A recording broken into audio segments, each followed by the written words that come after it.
Shalom, soyez tous bénis dans le précieux nom de notre Seigneur Jésus-Christ. Je suis votre serviteur, fait béni de Dieu.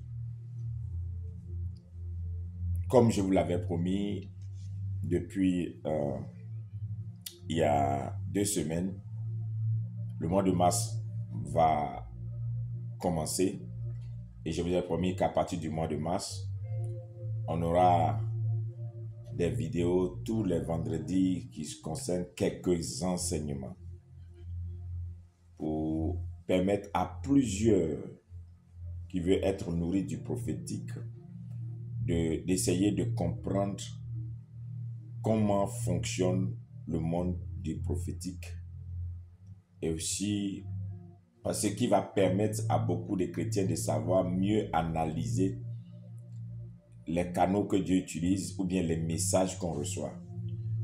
Et j'ai vu qu'il y a beaucoup de mauvaises interprétations parce que les gens n'ont pas une connaissance profonde du monde du prophétique. Donc, je me permets de vous communiquer quelques enseignements, ce qui va aider plusieurs à mieux analyser pour comprendre pourquoi Dieu peut parler dans tel domaine, pourquoi Dieu peut s'intéresser à telle chose, quelles sont les sphères où le prophétique peut toucher. Donc, shalom à vous tous les vendredis, prenez vos cahiers, prenez vos blocs-notes et puis prenez des notes. N'oubliez pas aussi que nous sommes ouverts. Vous pouvez nous envoyer des questionnaires, des questions. Nous allons vous répondre à chaque émission, surtout les questions pertinentes qui concernent le monde et le domaine du prophétique. Et donc, on a juste un seul numéro, WhatsApp. C'est dans ce numéro juste que vous pouvez nous laisser vos questions, comme aussi vos sujets de prière, des choses qui vous intéressent. Et ce mois de mars est le mois où nous débutons nos activités, en tout cas à tous les niveaux, les prières en ligne et tout. Donc le numéro c'est le 07. Bon, plus d'abord 225 Côte d'Ivoire, plus 225 Côte d'Ivoire, 07 08 17 02 17. Et puis bon, à ce numéro WhatsApp, nous pouvons recevoir vos messages, vos questions, et puis à chaque émission, nous allons choisir les questions les plus pertinentes, et puis selon vos nations, vous envoyez et on va essayer de vous répondre, ainsi de suite, pour aider plusieurs à comprendre et à mieux, en tout cas, apprécier ce que Dieu veut faire au travers des prophètes partout dans les nations. Shalom, Dieu vous bénisse. Nous allons écouter un chant d'adoration. Après tout, nous revenons encore pour cet enseignement important que nous allons avoir aujourd'hui. Alléluia. Nous voulons te célébrer, Seigneur, pour la grâce que tu nous fais d'être là ce jour. Oh, Alléluia.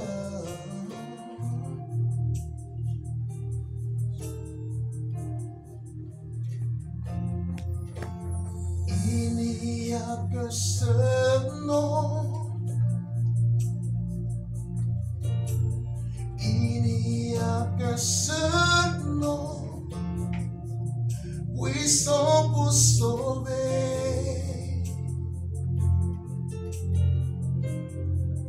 Puissant pour sauver.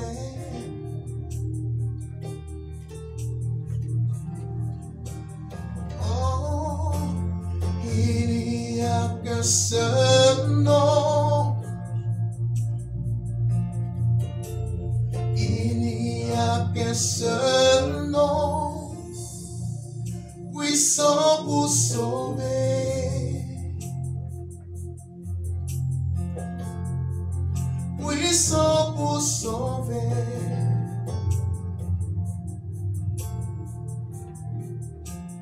Oh, notre Dieu est victorieux. Il règne à chaque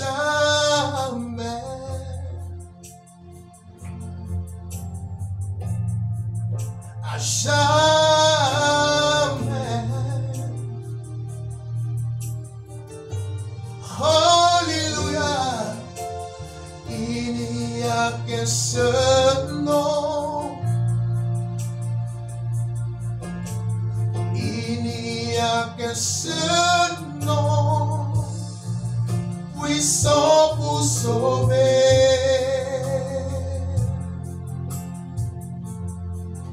Puissant pour sauver. Alléluia. Il n'y a qu'un seul nom. Le seul nom très puissant qui peut sauver, c'est le nom précieux. C'est ce nom qui est au-dessus de tous les noms. C'est le nom Jésus-Christ de Nazareth. Shalom à vous tous qui êtes connectés de partout dans le monde entier. Aujourd'hui, je vais vous communiquer par inspiration un enseignement sur l'esprit des vieillards qui est la couverture des prophètes. L'esprit des vieillards est la couverture des prophètes.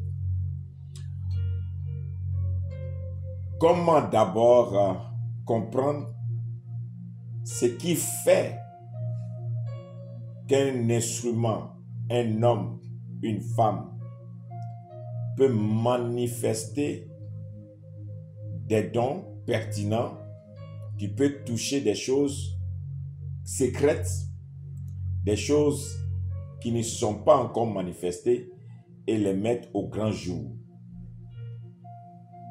Et je voudrais ici déjà commencer à dire à tous ceux qui aspirent, à tous ceux qui sont appelés à être des instruments de bénédiction pour leur famille, leur nation, leur génération, l'Église dans leur nation, que le prophétique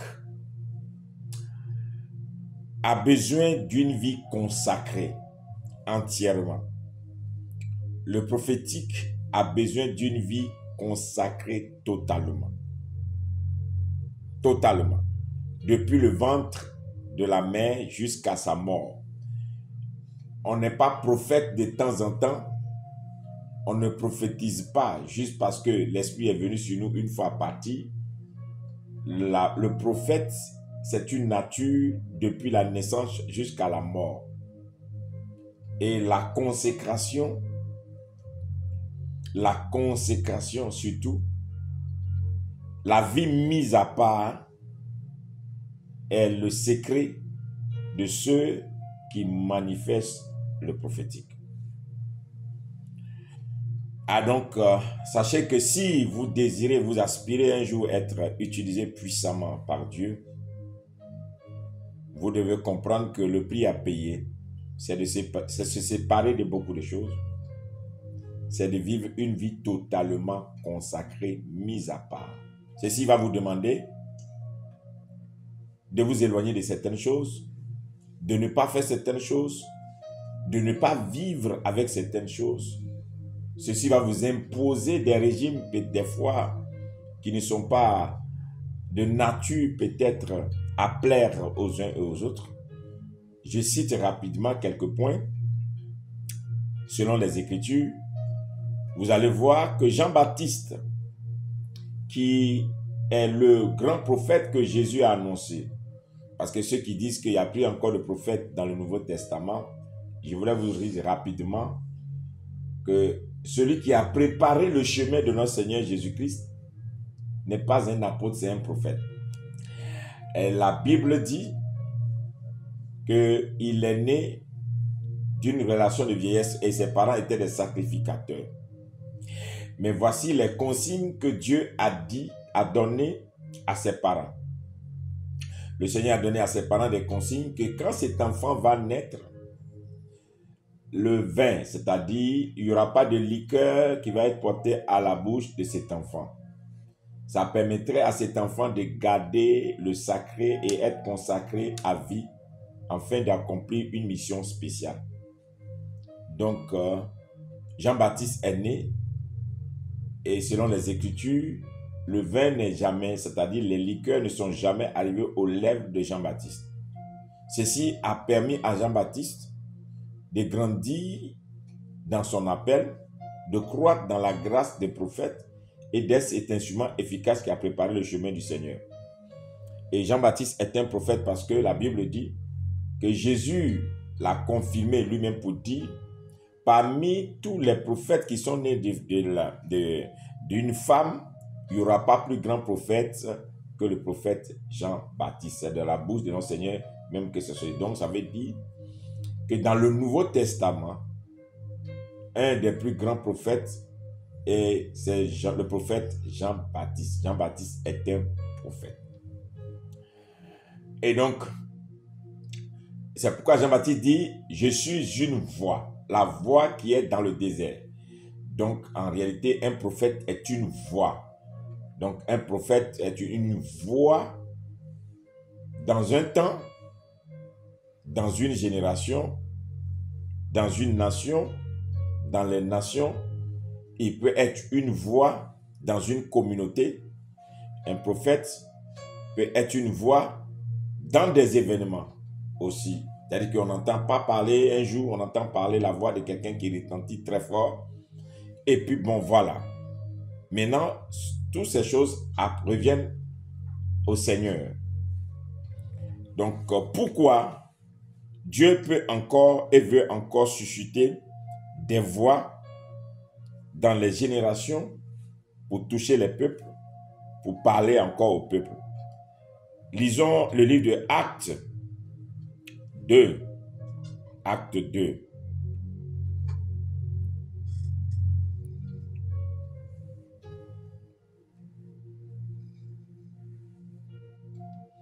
À partir du verset 17. Dans les derniers temps, dit Dieu, dans les derniers temps, dit Dieu. Dans les derniers temps, dit Dieu. Je répandrai de mon esprit sur toute chair. Précisez que c'est dans les derniers temps. Et nous sommes dans les derniers temps. Donc, toute personne qui parle du retour de Jésus, toute personne qui parle de la conversion, toute personne qui parle du salut des âmes, toute personne qui parle de la repentance, toute personne qui parle de l'avènement de notre Seigneur Jésus-Christ doit comprendre que voici ce qui précède. On dit dans les derniers temps. Et si nous sommes dans les derniers temps, vous devez vous aligner à cette parole. Dans les derniers temps, dit Dieu, je répandrai de mon esprit sur toute chair. Vos fils et vos filles prophétiseront. Donc si Dieu dit dans les derniers temps, il répandra son esprit sur toute chair. Vos fils et vos filles prophétiseront. Vos jeunes gens auront des visions. Et vos vieillards auront des songes. Oui, sur mes serviteurs, sur mes servantes, dans ces derniers temps-là, je répandrai de mon esprit et ils prophétiseront. Voilà. Donc, le livre de Joël l'annonce bien que dans les derniers temps, on va entendre plus encore parler du prophétique. Et vous voyez là, le Joël a exposé les 3 chambres du prophétique. C'est-à-dire la prophétie elle-même, les visions prophétiques et les songes prophétiques.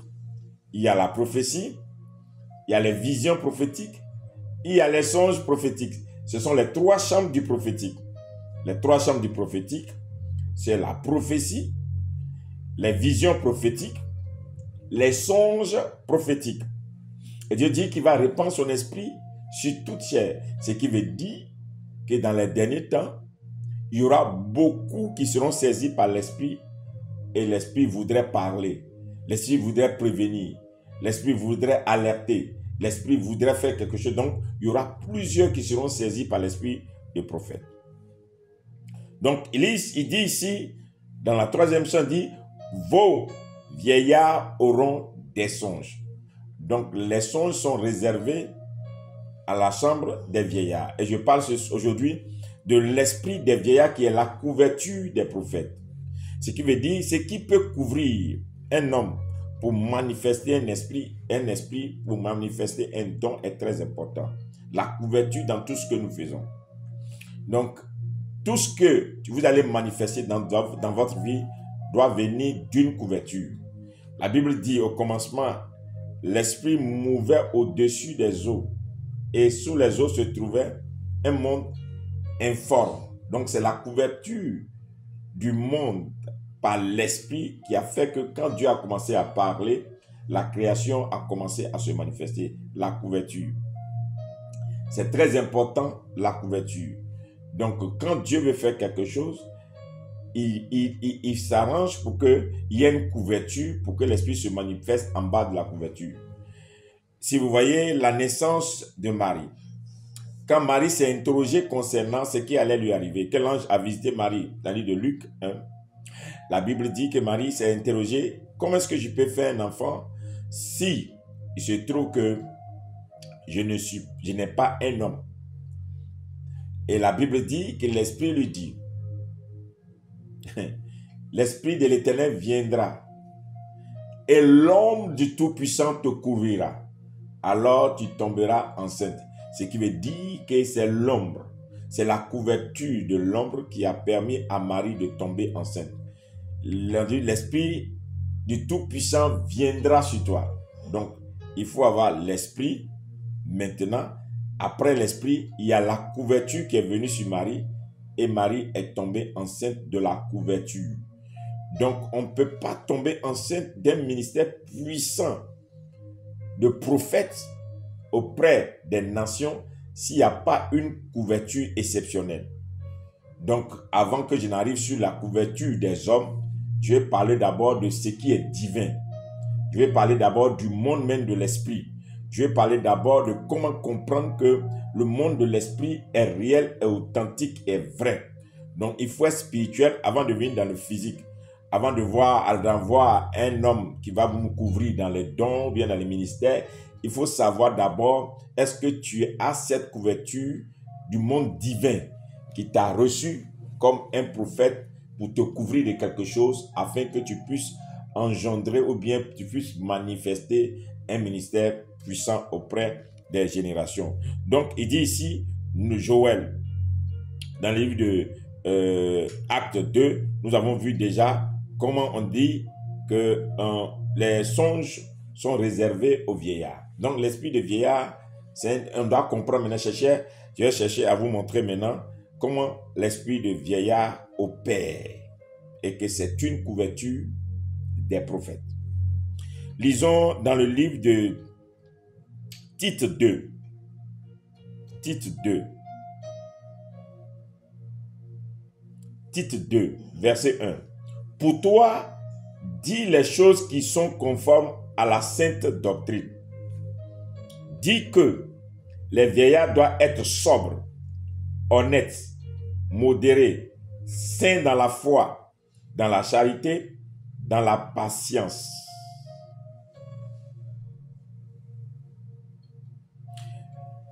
Alléluia.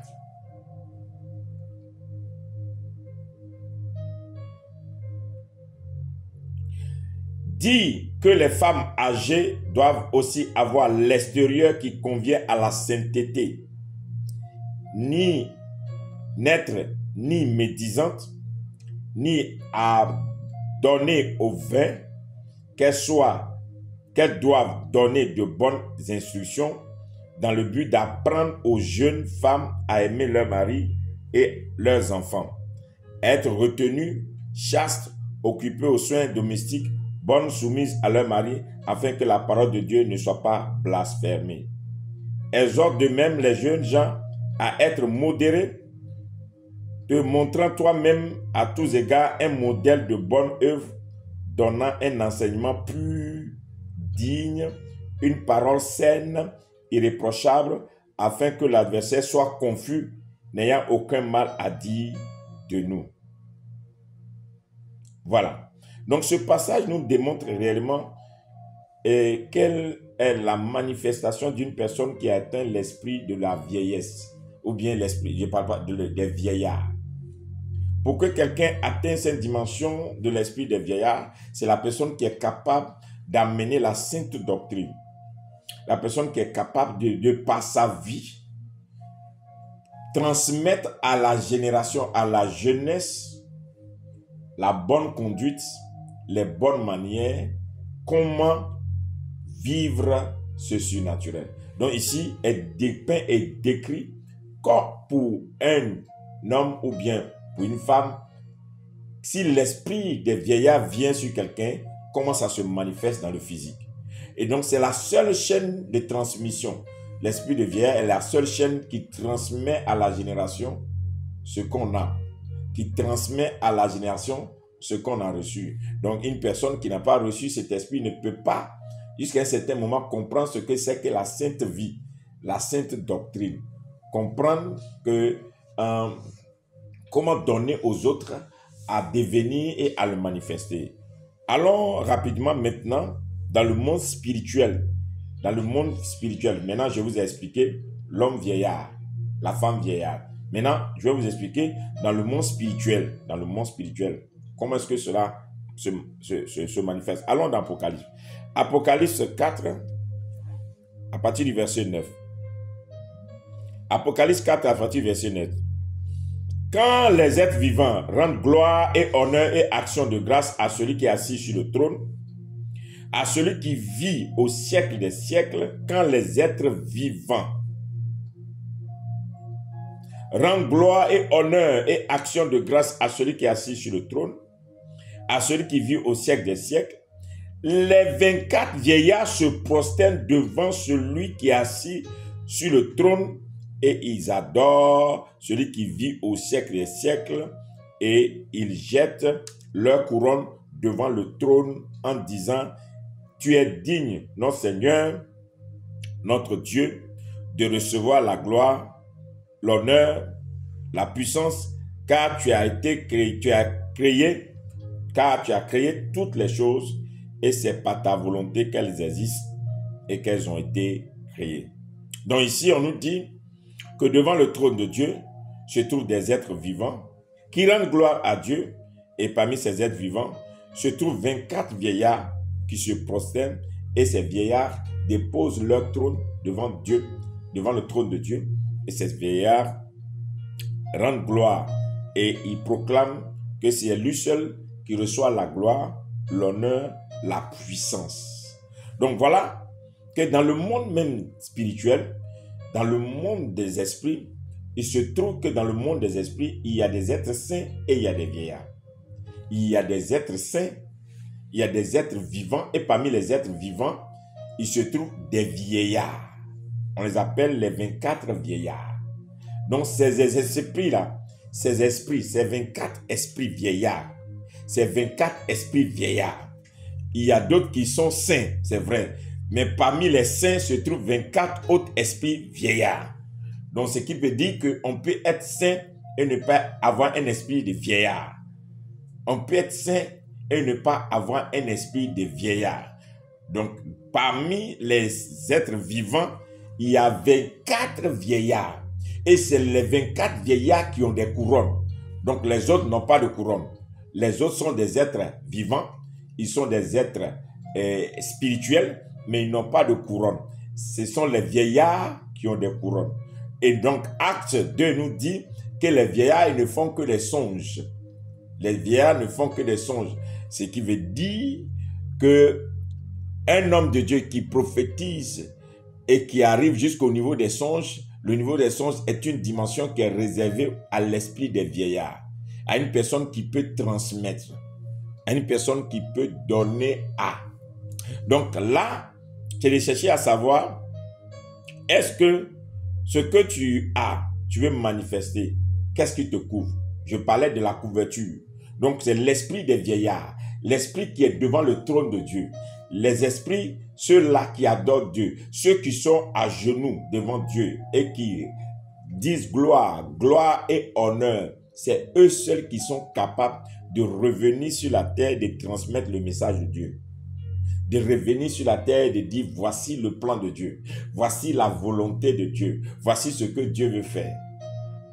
Donc, qui n'a pas de couverture des esprits des vieillards ne peut pas comprendre ce que Dieu a comme message pour les derniers temps Non. Donc, tu ne peux pas accoucher une bonne prophétie comme Marie a accouché un enfant saint.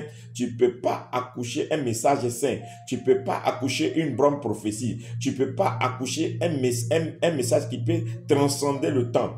Toucher même l'Église, toucher des païens, toucher des incirconcis, toucher même des nations, bouleverser le cœur des gens si ce message ne vient pas du trône de Dieu et si ce message n'est pas passé par les 24 vieillards qui sont les esprits vieillards qui sont devant le trône de Dieu et c'est eux-là qui ont droit à des couronnes à cause de leur adoration, à cause de leur position dans la sainteté, dans leur position dans le trône, dans leur position dans le règne, leur position dans le règne des esprits. Donc, la couverture que tu as divinement de cet esprit te donne, toi, d'avoir de l'avance sur les choses, ou bien d'avoir,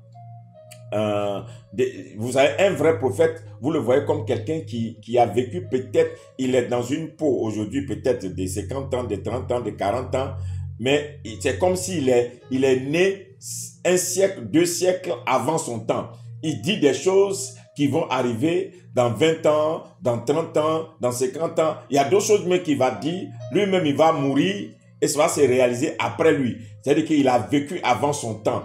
Il faut l'esprit de vieillard pour permettre à quelqu'un de vivre avant son temps et de finir son temps même et dire des choses qui vont arriver après lui. C'est pourquoi, si tu n'as pas cette couverture, si spirituellement, cet esprit ne t'a pas visité, et puis tu prends le don de l'église, tu es un saint, c'est vrai, mais les vieillards ne t'ont pas rencontré. Tu es un saint, c'est vrai, mais les vieillards ne t'ont pas couvert. Tu ne peux pas avoir de message. Et comment faire pour arriver jusqu'à cette dimension? Je vous ai montré que c'est 3 chambres dans le prophétique. Les 3 chambres, la prophétie est une chambre, les visions prophétiques une chambre et les songes une autre chambre. C'est pourquoi vous allez voir, les rois ne prophétisent pas, mais ils font des songes.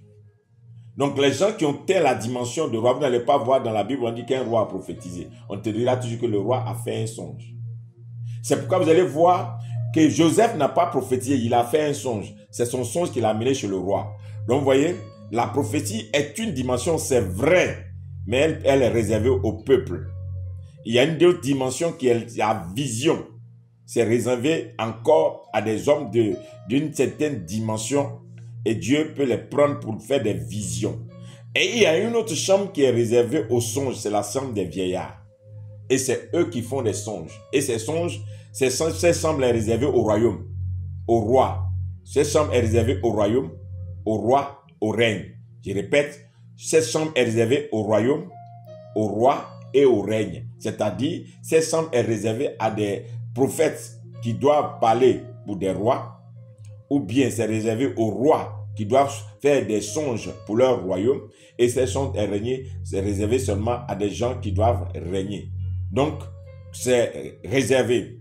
Donc, l'esprit des vieillards, pour rentrer dans le règne de Dieu, pour amener le règne de Dieu, comme la Bible dit, quand vous priez, dites notre Père qui est aux cieux, que ton règne vienne.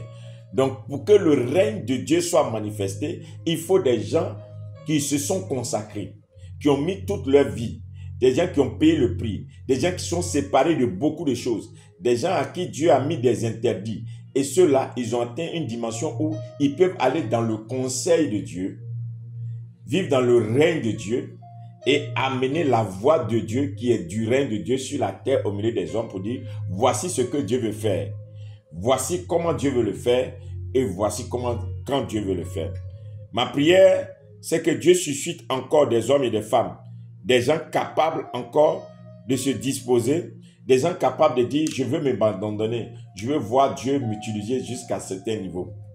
Voilà. Allons rapidement dans Apocalypse 5. Apocalypse 5, verset 6. Il dit quelque chose. Et je vis au milieu du trône et des 4 êtres vivants, au milieu des vieillards, un agneau qui était comme immolé. Il avait 7 cornes, 7 yeux, qui sont les 7 esprits de Dieu envoyés par toute la terre. Comprenez bien. Les 7 esprits de Dieu envoyés par toute la terre. si je veux avoir mon intelligence prophétique pour analyser, les 7 esprits de Dieu envoyés sur la terre, pour parcourir la terre. Donc, il y a 7 esprits que Dieu a envoyé 7 de ces esprits sur la terre. Donc, le Saint-Esprit est un des 7 esprits de Dieu que Dieu a envoyé sur la terre, pour parcourir la terre. Je m'arrête là. Le reste, vous-même analysez. Donc, il dit ici, au milieu du trône et des 4 êtres vivants, au milieu des vieillards. Donc, il y a le milieu du trône, au milieu des 4 êtres vivants, maintenant au milieu des vieillards. Donc, ça veut dire que l'agneau est au milieu des vieillards. En tant l'agneau immolé, c'est Jésus-Christ. Donc, Jésus lui-même, c'est parce qu'il est assis au milieu des vieillards. C'est parce qu'il est assis au milieu des vieillards. Et c'est lui qui a les 7 esprits. Et c'est pourquoi c'est son esprit qui parcourt la terre. Donc, il fallait que Jésus soit assis au milieu des 24 vieillards, pour que maintenant son esprit puisse parcourir la terre. Donc si Christ lui-même qui a été envoyé, son esprit était au milieu des vieillards pour recevoir la couverture, afin de pouvoir couvrir la terre. Si toi, Dieu ne t'a pas fait la grâce, si tu n'as pas payé le prix, si tu ne sais pas que ta vie consacrée, ta vie mise à part, et que cette vie-là t'a mené à un certain niveau de Saint-Esprit, te permette que tu sois couvert par l'esprit des vieillards, afin que l'esprit maintenant des prophètes qui doit parcourir la terre te soit affecté. Il fallait que Jésus soit au milieu des vieillards pour que l'esprit qui doit manifester lui soit ordonné. C'est très, très important. Ce sont les choses spirituelles. Donc, je suis en train de dire à quelqu'un, tu n'as pas encore assez payé le prix.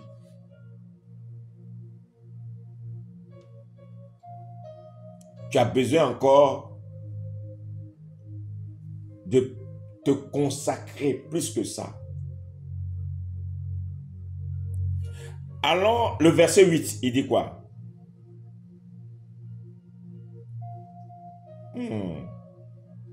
Quand il eut pris le livre, les 4 êtres vivants et les 24 vieillards se prosternaient devant l'agneau. Vous voyez? Ils se prosternent devant l'agneau, tenant chacun une harpe et des coupes d'or remplies de parfums qui sont les prières des saints. Donc les saints, quand ils font leurs prières, les 24 vieillards, eux, c'est ces esprits qui se prosternent devant l'agneau. Et c'est ces esprits qui ont les prières des saints dans leurs mains. Et ce sont ces esprits-là qui ont la harpe, qui peuvent adorer. Et ce sont ces esprits qui ont la coupe d'or où se trouvent les prières des saints. Donc, quand toi, tu es un saint que tu pries, ta prière ne va pas directement devant Jésus. Ta prière va dans la coupe que les 24 vieillards ont dans leurs mains. Et ce sont les 24 vieillards, en se prosternant, qui proposent, qui amènent tes prières devant l'agneau. C'est eux qui amènent tes prières devant l'agneau, selon ce passage. Ce qui veut dire que la couverture que tu as du monde de l'esprit, c'est cette couverture-là qui te donne de manifester des choses qui sont au-delà de l'imagination humaine. Les gens peuvent se demander d'où tu tires tes choses. Qui t'a appris ces choses? C'est la couverture. C'est l'esprit des vieillards. C'est cet esprit des vieillards au milieu de qui était l'agneau. Cet esprit des vieillards qui encore adore l'agneau. Cet esprit des vieillards qui encore joue la harpe pour adorer. Et cet esprit des vieillards qui a la coupe d'or, qui reçoit les prières des saints. C'est très important.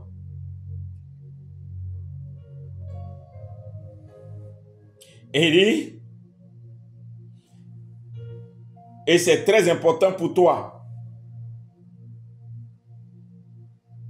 Et le verset 9 dit, et il chantait un cantique nouveau en disant, tu es digne de prendre le livre et d'en ouvrir les sceaux, car tu as été immolé et tu as racheté pour Dieu par ton sang des hommes de toute tribu, de toute langue, de tout peuple et de toute nation. Tu as fait d'eux un royaume et des sacrificateurs pour Dieu, et ils régneront sur la terre. Donc tu ne peux pas régner sur la terre si l'esprit qui adore dans le règne de Dieu, par Christ ne t'a pas couvert. C'est pourquoi Christ lui-même te manifeste pour te dire, si tu as Jésus-Christ de Nazareth, tu dois comprendre les choses spirituelles. Que plus tu adores ton Jésus, plus tu le sers, plus tu te consacres, plus tu n'as pas le temps pour autre chose que les choses de Dieu. Plus dans le monde de l'esprit tu montes, plus dans le monde de l'esprit tu as des grades, plus dans le monde de l'esprit tu es affecté, il y a des choses qui te sont affectées. Et c'est comme ça que le règne de Dieu sur la terre, tu commences à voir comment est-ce que par toi, Dieu peut imposer son règne. Dieu veut amener son règne, Dieu veut amener les hommes à créer son nom. Dieu veut amener les hommes à se soumettre à sa voix et à sa volonté. Mais Dieu ne va pas le faire juste par des stratégies humaines. Dieu veut des hommes encore mis à part, des personnes consacrées. Très, très consacrés. Ils régneront sur la terre. Ils régneront sur la terre. Alléluia. Donc, je veux juste un peu m'arrêter là pour aider quelqu'un. Que si les vieillards adorent Dieu, donc on n'adore pas Dieu avec un esprit de jeunesse. Si ce sont les vieillards qui se prosternent devant Jésus, on n'adore pas Jésus avec un esprit de jeune. On adore Jésus avec un esprit de vieillard. Et j'ai commencé par là à vous dire, un esprit de vieillard, c'est l'esprit qui est patient. C'est l'esprit qui ne médise pas. Donc si je retourne là pour vous aider encore, qu'est-ce qu'un esprit de vieillard? Donc tu peux avoir 10 ans, 15 ans, 20 ans, 30 ans, 25 ans et avoir un esprit de vieillard. Et c'est l'esprit de vieillard seul qui peut se prosterner et adorer Christ. Tite 2, c'est le livre de Tite 2. Tite 2. Alléluia. Tite 2 vous explique encore l'esprit de vieillard. Donc Tite n'a pas cet esprit. Parce qu'il y a des gens qui veulent prophétiser, il y a des gens qui veulent voir, mais ils ont des mauvais caractères. À cause de leur caractère, Dieu ne peut pas les utiliser. Il y a des gens qui ne savent pas qu'à cause de l'état de leur cœur, Dieu ne peut pas les utiliser. Il y a des gens qui ne savent pas qu'à cause de ce qu'ils ont un esprit, que l'esprit des vieillards n'aime pas, Dieu ne peut pas les utiliser. Donc il y a des gens qui ne savent pas que ce n'est pas parce que tu pries beaucoup, tu es saint à l'église, tu ne pêches pas seulement que... Non, c'est parce que tu transportes l'esprit des vieillards. Et c'est cet esprit des vieillards que Josué et Caleb avaient. C'est pourquoi ils sont entrés à Canaan. La Bible dit qu'ils ont été animés par un autre esprit. Josué et Caleb ont été animés par un autre esprit qui n'était pas l'esprit des autres. L'esprit qui a animé Josué et Caleb pour que eux, ils comprennent qu'ils peuvent aller. C'est l'esprit des vieillards. Ils ont vu déjà loin ce que les autres ne peuvent pas voir près. Et donc cet esprit dit, pour toi, dis les choses qui sont conformes à la sainte doctrine. Dis que les vieillards doivent être sobres. Vous voyez, il y a des gens qui ne savent pas, ils ne sont pas sobres. Quelqu'un qui a un esprit de vieillard pour adorer Dieu doit être sobre. Une personne qui veut adorer Christ, il doit être sobre. C'est déjà des gens honnêtes. Il doit être des gens vrais pour avoir une vraie adoration. Il doit être des gens modérés. Il y a des gens qui sont excessifs, ils ne savent pas. Des gens saints dans la foi. Ils doivent être des gens saints dans la foi. Leur foi là doit être sainte. Dieu voit déjà la pureté de ta foi. La foi, saint dans la foi. Ça doit être des gens de la charité, des gens qui donnent facilement, les gens qui aident autour d'eux, les gens qui, voilà, qui sont des gens patients, qui ne se pressent pas de juger, voilà. Vous voyez? Donc, on dit, quelqu'un, on ne doit pas les trouver, verset 3 dit, dites que les femmes âgées doivent aussi avoir de l'extérieur ce qui convient à la sainteté, ni d'être médisantes. Donc, quelqu'un qui va avoir un esprit de vieillard pour adorer Christ ne doit pas être médisant. Il ne doit pas être des gens à donner au vin. Il doit être des gens qui donnent de bonnes instructions. Vous voyez, il doit être des gens retenus. Il doit être des gens chastes. Des gens qui ont de bonnes conduites. Vous voyez, tu ne peux pas adorer Dieu. Dis que tu adores Christ. Tu veux recevoir un message de Christ et puis ton cœur est bourré de méchanceté. Ton cœur est chargé Tu ne peux pas. C'est pourquoi des gens qui veulent tu veux recevoir des messages de Dieu doivent être des gens mis à part, séparés. C'est pourquoi vous allez voir qu'avant, les prophètes vivaient toujours loin de la ville. Ils vivaient toujours loin du peuple. Ils vivaient toujours dans des lieux éloignés. Pourquoi? Ils ne devaient pas avoir un cœur agité. Ils ne devaient pas avoir un environnement qui les perturbe pour pouvoir bien recevoir le message de Christ. Donc, l'esprit des vieillards n'aime pas certaines choses. Donc, il y a des gens qui ne savent pas que c'est à cause de leur caractère que Dieu ne peut pas leur parler. À cause de leurs attitudes, à cause de l'état de leur cœur, qu'il y a des choses qu'ils ne recevront jamais. Il y a des dimensions qu'ils n'atteindront pas parce que l'esprit des vieillards ne supporte pas ça. Apocalypse 7, verset 11. On est en train de partir à la fin. Apocalypse 7, le verset 11. Et tous les anges se tenaient autour du trône et des vieillards et des 4 êtres vivants, et ils se prosternaient sur leur face devant le trône et ils adoraient. Donc, il y a les anges autour du trône de Dieu, il y a les vieillards et les 4 êtres vivants. Autour du trône de Dieu se trouvent les anges, les vieillards, les 4 êtres vivants et les vieillards. C'est ceux-là seulement qu'on trouve devant le trône de Dieu. C'est eux seuls qui ont accès au trône de Dieu. On ne parle pas ici des saints. On nous parle seulement des anges, les vieillards et les 4 esprits vivants. Donc les vieillards dont on parle ici, ce n'est pas les cheveux blancs. Ce ne sont pas les cheveux blancs. Ce ne sont pas des hommes. C'est un esprit vieux. C'est de ça qu'on parle. C'est un esprit vieux. Donc quand vous voyez un enfant peut avoir 17 ans et transporte en lui un esprit vieux. Il y a une sagesse, il y a une émanation profonde de Dieu. Vous avez l'impression qu'il a tiré une inspiration qui vient de la voûte de Dieu. Il transporte une inspiration qui n'est pas une inspiration humaine. C'est une inspiration qui vient de Dieu, l'esprit de vieillard. Apocalypse 11, le verset 16. Et les 24 vieillards qui étaient assis devant Dieu, Je reprends. Apocalypse 11, verset 16. Et les 24 vieillards qui étaient assis devant Dieu sur leur trône se prosternaient sur leur face et ils adoraient Dieu. Donc les 24 vieillards, ils sont assis devant Dieu sur leur trône. Donc Dieu est assis, il y a 24 trônes devant Dieu. Et devant les 24 trônes devant Dieu se trouvent des 24 vieillards. Donc les vieillards sont le seul esprit qui ont des trônes devant Dieu. Les vieillards sont les seuls esprits qui sont en face de Dieu. Donc si quelqu'un est en face de Dieu, il voit la face de Dieu. Imaginez la présence de Dieu attirée par qui? La présence de Dieu sur la terre est manifestée par l'esprit des vieillards.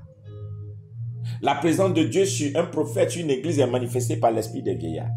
Donc si tu ne transportes pas l'esprit des vieillards, tu ne peux pas comprendre.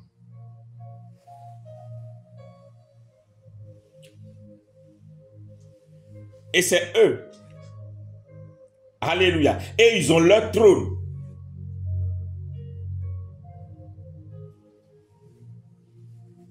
Et c'est eux qui disent, nous te rendons grâce, Seigneur Dieu Tout-Puissant, qui est et qui était, et qui est et qui était. Verset 17, de ce que, car tu as saisi ta grande puissance et pris possession de ton règne. Oui, c'est eux qui déclarent les décisions de Dieu. C'est eux qui déclarent les plans de Dieu. C'est eux qui dévoilent les projets de Dieu. C'est eux qui dévoilent. Parce que si je vais au verset 18, regardez. Les nations se sont irritées. Et ta colère est venue. Et le temps est venu de juger les morts, de récompenser tes serviteurs, les prophètes, les saints et ceux qui craignent ton nom, les petits, les grands, et de détruire ceux qui ont détruit la terre. Voyez, non? Ils dévoilent le plan de Dieu. ils exposent la volonté de Dieu. C'est les vieillards qui sont assis devant le trône. C'est eux-là qui viennent dire, mais voici le temps. Voici ce que Dieu veut faire. C'est eux qui mettent à nu le plan de Dieu. Tu n'as pas un esprit de vieillard. Tu n'as pas un temps pour Dieu. Tu n'as pas passé des années en train de cultiver une intimité profonde avec Dieu. Tu ne peux pas percevoir certains messages. Il ne suffit pas de jeûner 21 jours. Il ne suffit pas peut-être de faire 30 jours de jeûne. Il ne suffit pas de prier pendant 40 heures. Non, c'est une vie entière. Depuis le ventre de ta mère, depuis que tu as été conçu dans le ventre de ta mère, c'est une vie entière. Tu ne t'appartiens pas. Tu ne fais pas ta volonté. Tu ne fais pas ce qui te plaît. Tu ne fais pas ce que tu veux. Tu ne fais pas ce que tu as envie de faire. Tu ne choisis plus parce que tu as été déjà choisi. Et ta vie entière, c'est pour être un instrument, une voix. Terminons maintenant avec Apocalypse 19, le verset 4. Et les 24 vieillards et les 4 êtres vivants se prosternaient et adoraient Dieu assis sur le trône en disant Amen, Alléluia. Donc Dieu est assis sur son trône. Les 24 vieillards sont assis et ils sont descendus de leur trône pour se prosterner devant Dieu. Et c'est à quel moment ils s'asseyent sur leur trône puisque on les voit prosterner. Quand Dieu doit siéger et le conseil de Dieu doit se manifester, chaque vieillard s'assoit sur son trône. Quand le temps est venu pour recevoir un message, ils se prosternent et ils adorent.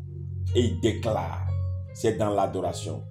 Ils donnent gloire et honneur à Dieu Tout-Puissant. Et voyez, l'esprit des 4 vieillards, c'est la couverture encore des prophètes. Je crois qu'il y a encore des gens qui ont été appelés depuis le ventre de leur mère. Des gens mis à part, des gens consacrés. Des gens avec qui Dieu veut faire des choses exceptionnelles. Mais Dieu les veut seulement dans une consécration. Comme dans l'ancien temps, on peut voir encore des prophètes bruts, comme dans l'ancien temps.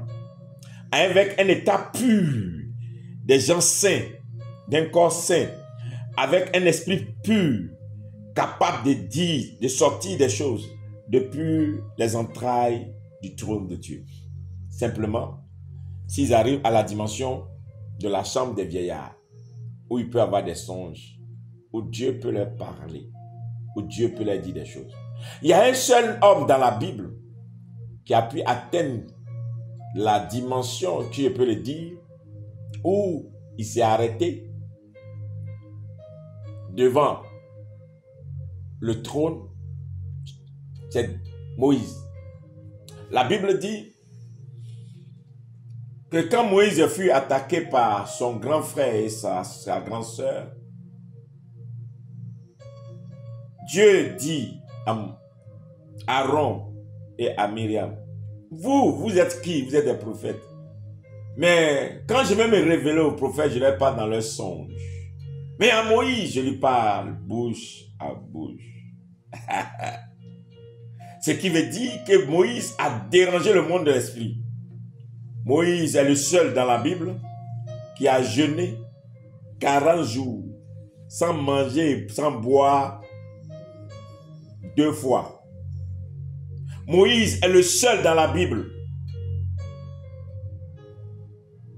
qui a abandonné une position très élevée. Il a failli devenir pharaon. Il laisse cette position pour dire, je vais servir Dieu. Le seul. Moïse est le seul dans la Bible qui a payé le prix de la formation. Resté pendant 40 ans auprès de quelqu'un pour recevoir un message. Le seul. Moïse est le seul dans la Bible qui ne s'est jamais plaint dans son appel. Qui n'a pas cherché à faire des réalisations au cours de sa vie de ministère. Non, un homme entièrement consacré. Il ne vivait que pour le monde des esprits. C'est pourquoi Moïse a vu le dos de Dieu. Moïse a vu la bouche de Dieu parler. Moïse a vu le doigt de Dieu écrire. Je suis sûr que toi qui m'écoutes, si tu peux accepter encore payer le prix, te consacrer davantage, ne perds pas ton temps à fouiller dans la Bible pour critiquer et accuser les autres. Va payer le prix. Tu ne peux pas comprendre aussi certaines choses parce que certains messages, ça dépasse ta dimension dont tu ne peux pas comprendre. Il y a des choses que tu vas accuser, tu vas critiquer. Dieu ne peut pas être dans ça. Dieu ne peut pas faire ça parce que ce n'est pas ton niveau. Ce n'est pas ta dimension. Ce n'est pas ta culture. Tu es dans la généralité. Mais Dieu a besoin des gens. Et combien de personnes n'ont pas cru quand Moïse a dit que Dieu lui a envoyé une tablette? Toi, Dieu peut écrire. Depuis quand vous avez vu Dieu écrit? Vous imaginez combien de fois? Combien de personnes peuvent dire, Moïse, toi, tu as vu le dos de Dieu? Dieu lui a fait une grâce. Moïse a mis sa grâce, la grâce que Dieu a fait, Dieu lui a fait, Moïse a mis ça dans la recherche de Dieu. Il n'était jamais rassasié de la manifestation de Dieu dans sa vie. Il avait toujours cette soif spirituelle. Quelqu'un qui a vu Dieu se manifester en déposant un bâton qui est devenu un serpent, il l'a récupéré, ça lui suffisait pour qu'il dise, là je vois déjà Dieu.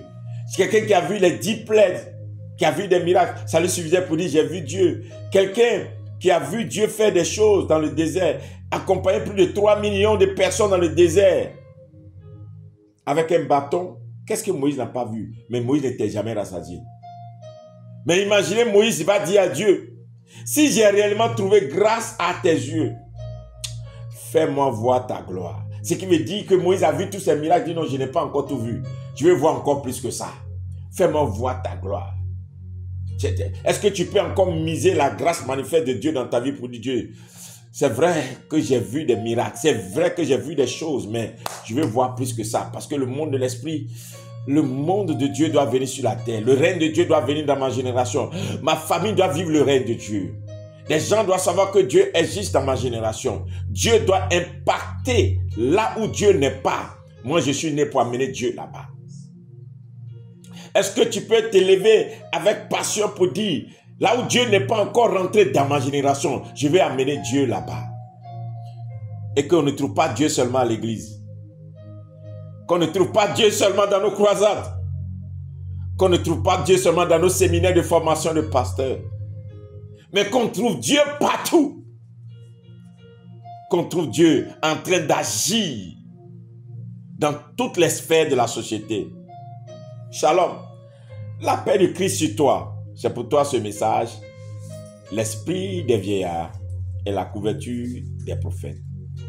À vendredi prochain. N'hésite pas d'inviter quelqu'un. N'hésite pas de mettre quelqu'un en ligne. Et je reçois les messages. Bientôt, il sera posté sur ma page les boîtes postales. Vous allez avoir la capacité d'écrire directement pour m'envoyer. Et aussi, les prières. Nous allons commencer bientôt les prières d'intercession pour tous ceux qui ont envoyé les messages. Nous avons reçu beaucoup de messages de par le monde entier. Nous sommes en train de travailler dessus pour que tous vos sujets de prière soient traités en prière, en intercession. Que la grâce du Seigneur soit avec vous. Bye bye. Il y a une prophétie sur ma vie. Je ne peux pas échouer. Je ne jouerai pas, Seigneur. J'achèverai ma course. Il y a une prophétie sur ma vie. Je ne peux pas échouer. Je ne jouerai pas, Seigneur. J'achèverai ma course.